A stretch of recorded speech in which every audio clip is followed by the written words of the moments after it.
Hello everyone, welcome back. आज जो short story मैं आपको एक्सप्लेन करने वाली हूँ उसका टाइटल है the MCC, written by R.K. Narayan. ये शॉर्ट स्टोरी इसीलिए है क्योंकि ये एक नॉवल का पार्ट है। R.K. नारायण का famous novel Swami and friends का चैप्टर नंबर 13 है द MCC।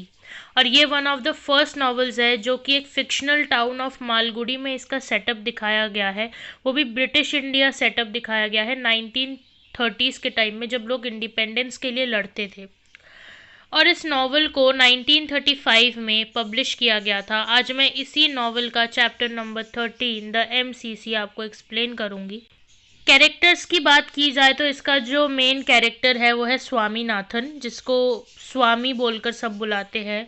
और उसके कुछ फ्रेंड्स हैं जिनका नाम है Somu, Shankar, money, Samuel. Samuel को इस नॉवल में द पी बोल के बुलाया जाता है उसके हाइट की वजह से। बाद में एक और लड़के की एंट्री होती है, राजम, जो पहले तो स्वामी उसको अपना दुश्मन मानता था बट इवेंचुअली वो बहुत अच्छे और क्लोज फ्रेंड्स बन गए थे। MCC का फुल फॉर्म है मालगुडी क्रिकेट क्लब।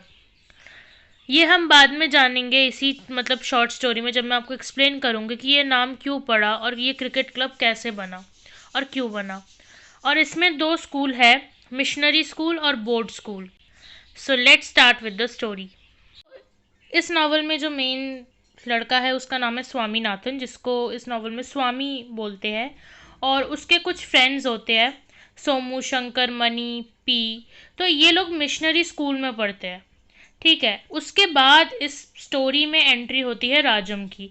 राजम के जो फादर है वो पुलिस सुपरिंटेंडेंट है और वो बहुत ही वेल्दी फैमिली से बिलोंग करता है राजम। तो स्वामी का जो फ्रेंड है मणि, मणि भी अच्छे फैमिली से बिलोंग करता है। तो मणि कहीं ना कहीं राजम के अंदर अपने साथ एक दुश्मनी निकालना चाहता है।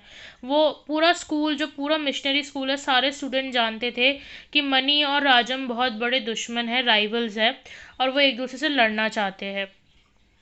तो स्वामी और मनी एक दिन रिवर के किनारे बैठ के ये सोच रहे होते हैं कि कैसे राजम से लड़ा जाए। और वो राजम को भी बुलाते हैं कि तू आ और वहाँ पे हमारी लड़ाई होगी। तो राजम आता भी है, बट राजम जो है वो बहुत ही अच्छा लड़का है, अमीर घराने का है। तो क्या हुआ, उसके अंदर किसी चीज़ का घमंड नहीं था। तो राजम आता है स्वामी और मणि के वहाँ पे। स्वामी बहुत एक्साइटेड था कि आज तो लड़ाई होने ही वाली है दो दुश्मनों में। बट राजम वहाँ पे आके अपने तरफ से एक प्रपोजल रखता है कि लड़ाई झगड़े में क्या रखा है, वी शुड बी फ्रेंड्स। तो ये जो प्रपोजल था ये उनको बहुत अच्छा लगा। तो स्वामी, मणि और जो राजम है वो तीनों बहुत अच्छे फ्रेंड्स बन गए, बोला जाए तो बेस्ट फ्रेंड्स बन गए। इसके बाद क्या हुआ, जो स्वामी के जो बाकी दोस्त थे, सोमू, शंकर, दपी, इनको ना थोड़ी जेलसी होने लग गई। इन्होंने स्वामी का मजाक भी उड़ाया, ये स्वामी से थोड़ा डिस्टेंस रखने लग गए, स्वामी और मणि से। स्वामी को बुरा भी लगता था बट इनका ऐसा हो गया था कि ये स्वामी को इग्नोर करते थे कि इसने तो हमारी दोस्ती, अच्छी खासी दोस्ती तोड़ दी, राजम को अपने ग्रुप में ले लिया। राजम, स्वामी और मणि अब बेस्ट फ्रेंड्स बन गए हैं।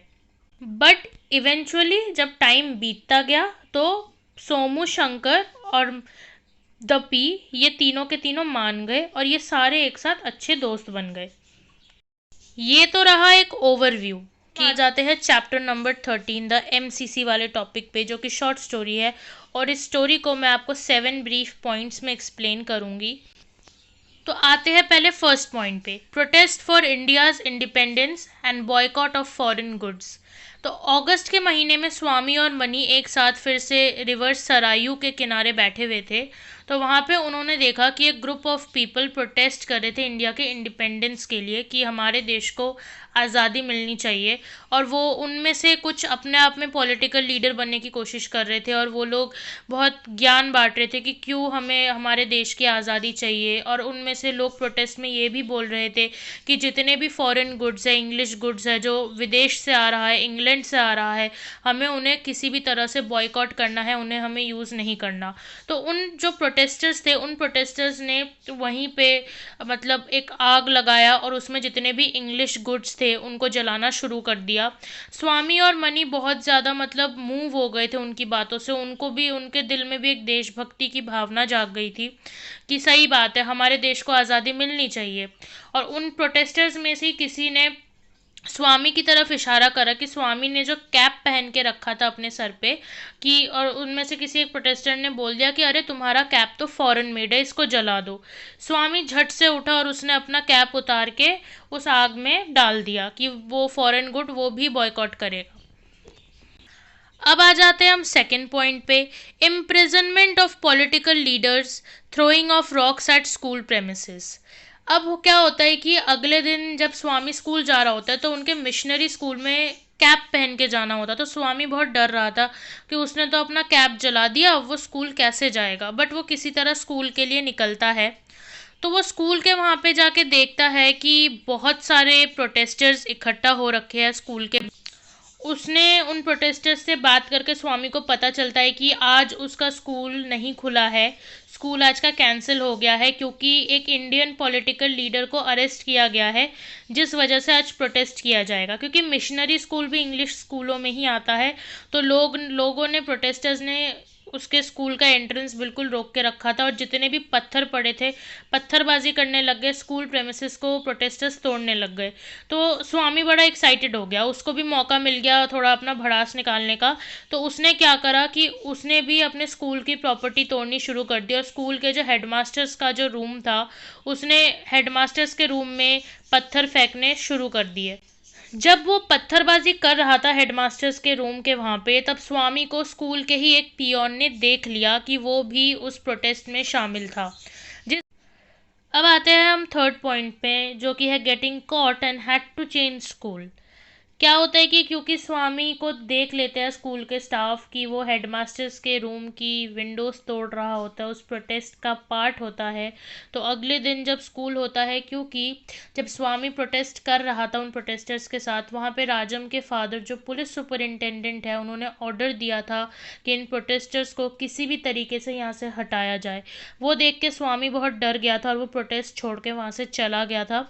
अगले दिन जब स्कूल ओपन हुआ तो हेडमास्टर्स के पास पूरी लिस्ट थी कि कौन कौन सा स्टूडेंट उस प्रोटेस्ट में इन्वॉल्व था और वो एक एक को पनिशमेंट दे रहे थे। स्वामी बहुत गुस्से में आ गया, उसको इतना गुस्सा आ गया कि वो क्लास को बीच में से छोड़कर ही स्कूल से उठ के भाग गया।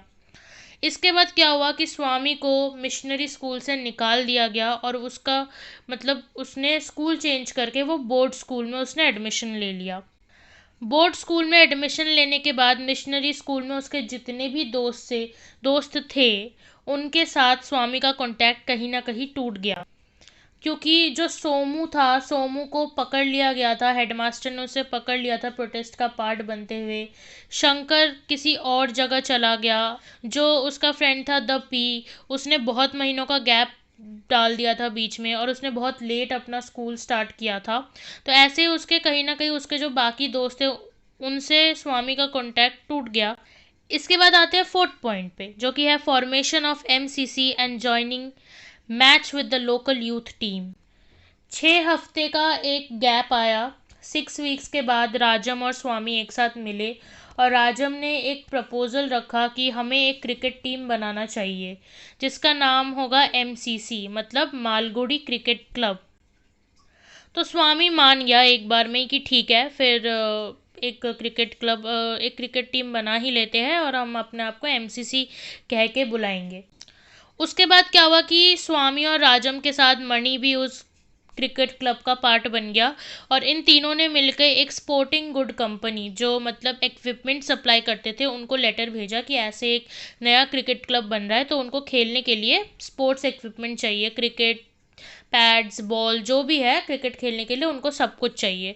तो उनको रिप्लाई भी आता है उस स्पोर्ट्स इक्विपमेंट कंपनी से कि उनको 25% डिपॉजिट एडवांस में चाहिए इक्विपमेंट्स भेजने के लिए। पर क्योंकि ये लोग थोड़े बचपना इनके दिमाग में होता तो इनको कुछ समझ में नहीं आता है किस बात का डिपॉजिट मांग रहे, क्या मांग रहे। इनको बस इतना ही लगता है कि क्योंकि रिप्लाई आ गया है इसका मतलब उनके इक्विपमेंट्स भी बहुत जल्दी आ जाएंगे। जब तक इक्विपमेंट्स नहीं आते तो ये लोग कुछ एडजस्ट करके कुछ भी वेस्ट मटेरियल से ये लोग अपना किसी तरह अपने मैचेस ये लोग खेल रहे थे। इसके बाद स्वामी के अंदर एक बहुत बड़ी फीलिंग आ जाती है और वो दूसरों को बोलता है कि वो एक बहुत ही अच्छा बॉलर है और वो बहुत अच्छा बॉलिंग कर सकते हैं। तो लोग उसको एक फेमस बॉलर के नाम से भी बुलाने लग गए जिसका नाम था टाटे। लोग उसको टाटे बोलने लग गए क्योंकि सबको लगने लग गया कि स्वामी बहुत ही अच्छा बॉलर है। कुछ दिन खेलने के बाद क्या हुआ कि इनका जो ग्रुप था एमसीसी मतलब मालगुडी क्रिकेट क्लब, इनका एक मैच डील हुआ एक लोकल यूथ टीम के साथ। इन दोनों के बीच एक बहुत ही बढ़िया मैच होने वाला था। बट स्वामी को ये कहीं ना कहीं फील हुआ कि जब से वो बोर्ड स्कूल में उसने एडमिशन लिया है तो कहीं ना कहीं जो पढ़ाई का जो लोड है वो अब बहुत ज़्यादा ओवरलोड हो चुका है, बहुत बर्डन हो चुका है अब उस पर, जिसके वजह से उसको टाइम नहीं मिलता कि वो आके खेल पाए। मिशनरी स्कूल में क्या था कि आधे टाइम पढ़ाई हो जाती थी, आधे टाइम खेलना हो जाता है, बट यहाँ पे सिर्फ पढ़ाई और पढ़ाई। तो राजम ने क्या सोचा कि वो अपने फ्रेंड के लिए हेडमास्टर से बात करेगा, बट उसके एफर्ट्स फालतू गए।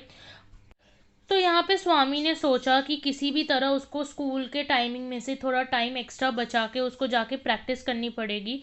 तो उसके स्कूल में जो एक फिजिशियन थे जिनका नाम था डॉक्टर केसावन, स्वामी ने उनसे बात करी। डॉक्टर केसावन ने फिर स्वामी को बहुत खुशी खुशी मतलब परमिशन दे दिया कि ठीक है तुम जाया करो, हेडमास्टर से बात मैं कर लूँगा, उनको मैं। थोड़े दिन उसने स्वामी ने क्या करा कि उसके स्कूल में जो ड्रिल होता था उसने वो स्किप किया। हेडमास्टर को कहीं ना कहीं डाउट हुआ कि स्टूडेंट मिसिंग है। उसके बाद क्या हुआ कि एक दिन स्वामी को स्कूल में आके पता चला कि डॉक्टर केसावन ने हेडमास्टर से कभी बात करी ही नहीं उसके लिए। उल्टा उसका जितना भी नाम जा रहा था कि वो ड्रिल स्किप कर रहा था, उसका मतलब जा रहा था कि वो एब्सेंट है। इसके बाद क्या हुआ कि जो हेडमास्टर थे बोर्ड स्कूल के, उन्होंने स्वामी को अपने रूम में बुलाया। अब हम आ जाते हैं फिफ्थ पॉइंट पे, जो कि है argue with teacher and throws cane. तो जैसे ही स्वामी हेडमास्टर से मिलने गए तो जो हेडमास्टर थे बोर्ड स्कूल के, उनके पास एक केन था। वो केन से बच्चों को मारते थे। तो हेडमास्टर बहुत ज़्यादा गुस्से में आ गया था कि वो स्कूल मिस करके, जबकि उसको ये परमिशन मना कर दिया गया था कि वो कहीं नहीं जाएगा, फिर भी वो स्कूल मिस करके मैच के प्रैक्टिस के लिए जाता था। उनको इतना गुस्सा आया कि वो जैसे ही मतलब स्वामी को मारने आ रहे थे, तो स्वामी ने क्या किया, उनका जो वो केन था जिससे वो बच्चों को मारते थे उसको उठाया और खिड़की से बाहर फेंक दिया। उसके बाद स्वामी बहुत डर गया। यहाँ पे हमारा सिक्स पॉइंट स्टार्ट होता है, Swami runs away from Malgudi and misses the match. जब स्वामी ने खिड़की से केन को बाहर फेंक दिया तो स्वामी बहुत ही डर गया और स्वामी स्कूल से भाग गया। भाग के स्वामी अपने पुराने स्कूल पहुंच गया जो कि मिशनरी स्कूल था। वहाँ पे मिशनरी स्कूल के सामने आके उसको याद आने लगा कि उसका कुछ भी हो जाए मिशनरी स्कूल ही सबसे बेस्ट था, उसे कभी ऐसी प्रॉब्लम नहीं हुई। फिर उसके दिमाग में आया कि उसके फादर को जब पता चलेगा कि उसने अपने इस स्कूल में ऐसा ड्रामा किया है तो वो बहुत ही गुस्सा होंगे। तो वो डिसाइड करता है कि वो मालगुड़ी से ही भाग जाएगा। उसके बाद वो राजम से मिलता है तो राजम उसको समझाता है कि तुम कहीं भी जाओ, मालगुड़ी से बाहर ही क्यों ना चले जाओ, बट प्लीज़ मैच वाले दिन ज़रूर आ जाना, हमें किसी भी तरह लोकल यूथ टीम से ये मैच जीतना है। तो जब वो मालगुड़ी से भाग जाता है तो बहुत लेट हो जाता है, रात हो जाती है। स्वामी के फादर बहुत टेंशन में आ जाते कि उनका बेटा कहाँ चला गया। वो यहाँ वहाँ रिवर के किनारे जहाँ पे वो मणि के साथ बैठा करता था, रेलवे लाइंस के किनारे, सब जगह उसको ढूंढता है। तो स्वामी जब मालगुड़ी से बाहर भाग जाता है तो वो जंगल के रास्ते चल रहा होता है। तो वो सोचता है कि वो कल सुबह तक घर चला जाएगा, क्योंकि इतनी सी बात के लिए वो एक बार को अपने फादर से डांट सुन लेता, बट ये गलत किया है उसने कि वो भाग के आया। तो क्या होता है कि जैसे ही वो वापस अपने घर की तरफ जाने लगता है तो वो रास्ता भूल जाता है। रास्ता भूलने की वजह से वो पूरी रात यहाँ वहाँ भटकता रहता है और बाद में थकान की वजह से वो बेहोश हो जाता है। सुबह के टाइम उसको एक बुल्लक काट वाला जा रहा होता है, काट वाला जिसका नाम है रांगा। रांगा को स्वामी रोड के बीचों बीच बेहोश मिलता है और वो वहाँ से उसको डिस्ट्रिक्ट फॉरेस्ट ऑफिसर के पास लेके जाता है। स्वामी को जब होश आता है तब वो उस ऑफिसर को सब कुछ बताता है कि वो कौन है, कहाँ से है, उसका घर कहाँ पे है। उसके बाद डिस्ट्रिक्ट फॉरेस्ट ऑफिसर स्वामी को उसके फादर से मिलवाता है। स्वामी के फादर के सपोर्ट में राजम के फादर, क्योंकि वो पुलिस वाले हैं, तो वो पूरे टाइम स्वामी के फादर के साथ थे स्वामी को ढूंढने के लिए। उसके बाद स्वामी अपने घर जाता है। स्वामी को यही लग रहा था कि मैच अभी स्टार्ट नहीं हुआ, उसके पास बहुत टाइम है, क्योंकि जब वो बेहोश होने वाला था उसको यही सपना आ रहा था कि वो लोग वो वाला मैच जीत गए। और स्वामी को भी इतना ही था कि वो उस मैच से पहले पहले अपने घर चला जाएगा और उस मैच का पार्ट लेगा। उसके बाद मणि आता है स्वामी से उसके घर पे मिलने और उसको ये न्यूज़ बताता है कि जो मैच है वो स्वामी मिस कर चुका, मैच ऑलरेडी ख़त्म हो चुका है।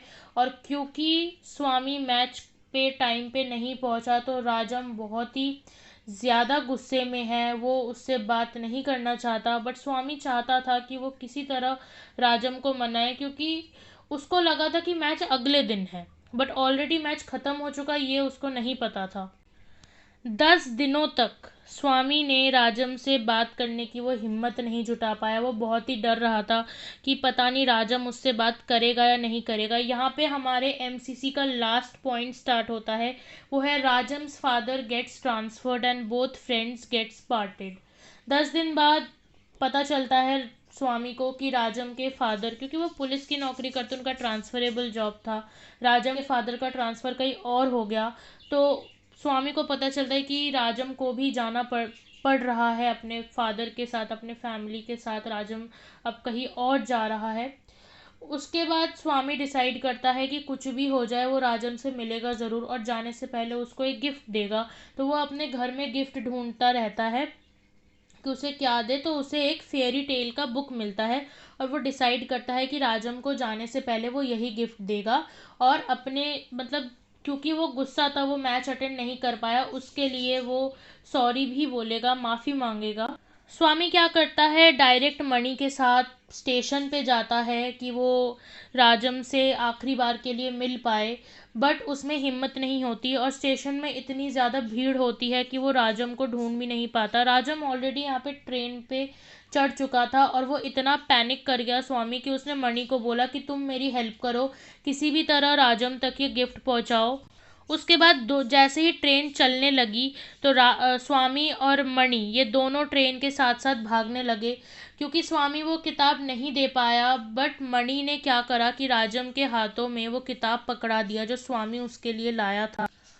और वहाँ पे ट्रेन का जो आवाज़ था उस वजह से स्वामी राजम की बातों को नहीं सुन पाया। उसको इतना तो पता था कि राजम उसको कुछ बोल रहा है, बट क्या बोल रहा है उसको ये नहीं सुनाई दिया। बट मणि ने बट जो मनी है, ट्रेन के निकल जाने के बाद मनी ने स्वामी को आके इतना ही बोला कि राजम के पास तुम्हारे घर का एड्रेस है, और उसने बोला है कि एक बार जब वो पहुंच जाएगा अपने घर तो वहाँ पे जाके तुम्हें लेटर ज़रूर लिखेगा। पर स्वामी को मनी की बातों का यकीन नहीं हुआ, उसे यही लगा, और ये स्टोरी यहीं पर ही ख़त्म हो गई अनसर्टेनिटी में। आई होप आपको ये टॉपिक अच्छे से समझ आ गया होगा। Thank you so much.